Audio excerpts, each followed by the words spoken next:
बोलिए श्यावर रामचंद्र भगवान की जय। महर्षि वाल्मीकि भगवान की जय। श्री हनुमान जी महाराज की जय। श्रीमद् वाल्मीकि रामायण के अरण्य कांड के द्वितीय सर्ग में आज हम प्रवेश करेंगे और जिसमें वर्णन है वन के भीतर श्री राम लक्ष्मण और सीता पर विराध का आक्रमण। वन के भीतर श्री राम लक्ष्मण और सीता पर विराध का आक्रमण। रात्रि में उन महर्षियों का आतिथ्य ग्रहण करके सवेरे सूर्योदय होने पर समस्त मुनियों से विदा लेकर श्री रामचंद्र जी पुनः वन में ही आगे के लिए बढ़ने लगे। कृतातिथ्यो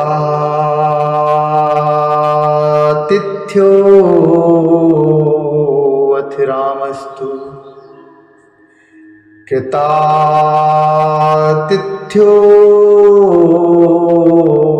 अथ रामस्तु शूरस्योदयनं प्रति आमन्त्रय स मुनीन् सर्वान् वनमेवान्वगाहत।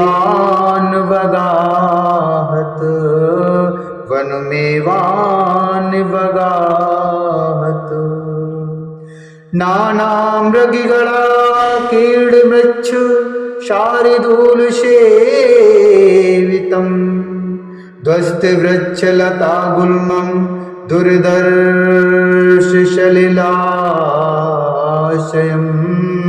ध्वस्तवृक्षलतागुल्मं दुर्धर्षसलिलाशयम् निष्कोजुमानशकुनिं झिल्लिकागणनादितं लक्ष्मणानुचरो रामो वनमध्यं ददर्शः। लक्ष्मणानुचरो रामो वनमध्यं ददर्शः। जब भगवान राम मुनियों से विदा लेकर उस वन में पुनः आगे के लिए बढ़े और जाते जाते लक्ष्मण से श्री राम ने वन के मध्य भाग में एक ऐसे स्थान को देखा जो नाना प्रकार के मृगों से व्याप्त था। वहाँ बहुत से रीछ और बाघ रहा करते थे। वहाँ के वृक्ष लता और झाड़ियाँ नष्ट भ्रष्ट हो गई थी। उस वन प्रांत में किसी जलाशय का दर्शन होना कठिन था। वहाँ दूर दूर तक कोई जलाशय नहीं था, कोई दिखाई नहीं दे रहा था। वहाँ के पक्षी वहीं चहक रहे थे। वहाँ के जो पक्षी थे वहाँ पर कलरव कर रहे थे, चहक रहे थे। झींगरों की झंकार गूंज रही थी।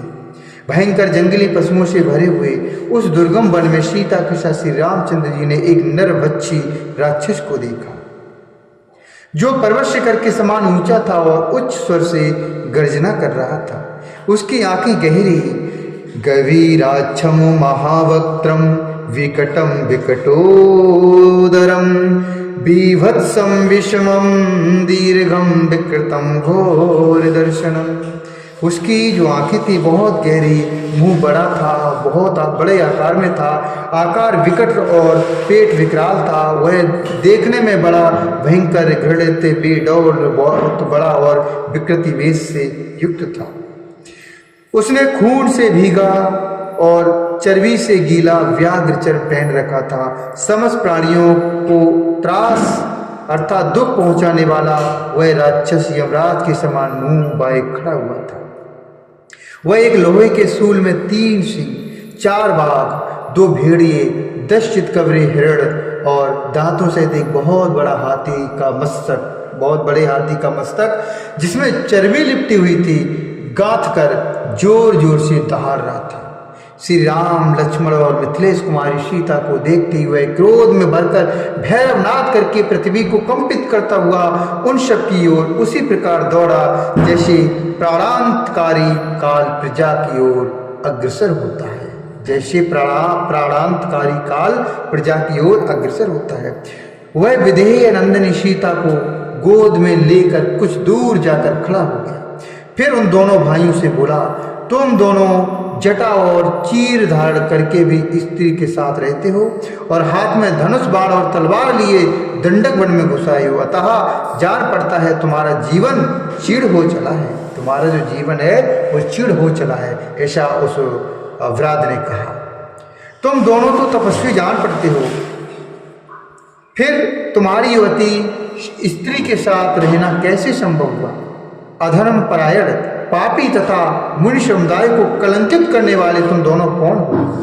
मैं व्राद नाम का राक्षस हूँ और प्रतिदिन ऋषियों के मांस का भक्षण करता हुआ हाथ में अस्त्र शस्त्र लिए इस दुर्गम वन में विचरता रहता हूँ।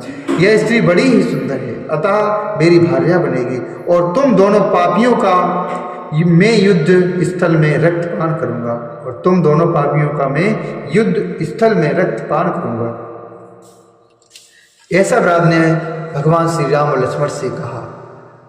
दुरात्मा व्राद की ये दुष्टता और घमंड से भरी बातों को सुनकर जनक नंदिनी सीता घबरा गई और जैसे तेज हवा चलने पर केले का वृक्ष जोर जोर से हिलने लगता है, उसी प्रकार वे उद्वेग के कारण थरथर कांपने लगी। शुभ लक्षणा सीता को सहसा व्रात के चंगुल में फंसा देख श्री रामचंद्र जी सूखते हुए मुंह से लक्ष्मण को संबोधित करके बोले, हे सौम्य देखो तो सही। पश्य सौम्य नरेंद्रस्य जनकस्यात्म संभवाम मम भार्याम शुभाचाराम व्राधांके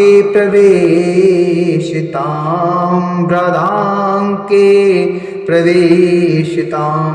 हे सौम्य देखो तो सही, महाराज जनक की पुत्री और मेरी सती साध्वी पत्नी सीता व्राध के अंक में व्यवस्था पूर्वक जा पहुंची है।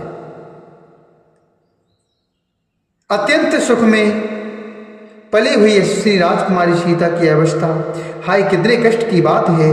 हे लक्ष्मण, वन में हमारे लिए जिस दुख की प्राप्ति कैकेयी को अभिष्ट थी और जो कुछ उसे प्रिय था, जिसके लिए उसने वर मांगे थे, वह सब आज ही शीघ्रता पूर्वक सिद्ध हो गया।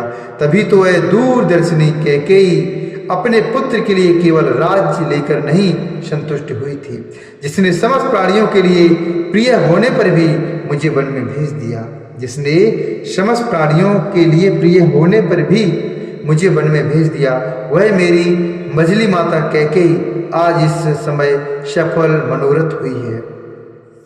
विधेय नंदिनी का दूसरा कोई स्पर्श कर ले, विधेय नंदिनी का दूसरा कोई स्पर्श कर ले, इससे बढ़कर दुख की बात मेरे लिए दूसरी कोई नहीं है। हे सुमित्रा नंदन, पिताजी की मृत्यु तथा अपने राज्य के अपहरण से भी उतना मुझे कष्ट नहीं हुआ था जितना अब हुआ है। श्री रामचंद्र जी के ऐसा कहने पर शोक के आंसू बहाते हुए लक्ष्मण कुपित होकर मंत्र से अवरुद्ध हुए सर्प की भांति पुकारते हुए बोले, हे ककुस्त कुलभूषण, अनाथ इव भूतानां नास्त इस्तवं वाशवोपमः मया प्रेषेण काकुत्स्थ किमर्थं परितप्यसे। मया प्रेषेण काकुत्स्थ किमर्थं परितप्यसे। शरीर निहत स्याद् मया क्रुद्धेन रक्षसः व्राधस्य गता सोरिहि मही पाश्यति शोणितम्। लक्ष्मण ने कहा, हे ककुस्कुल भूषण, आप इंद्र के समान समस्त प्राणियों के स्वामी एवं संरक्षक हैं। मुझ दास के रहते हुए आप किस लिए अनाथ की भांति संतप्त हो रहे हैं?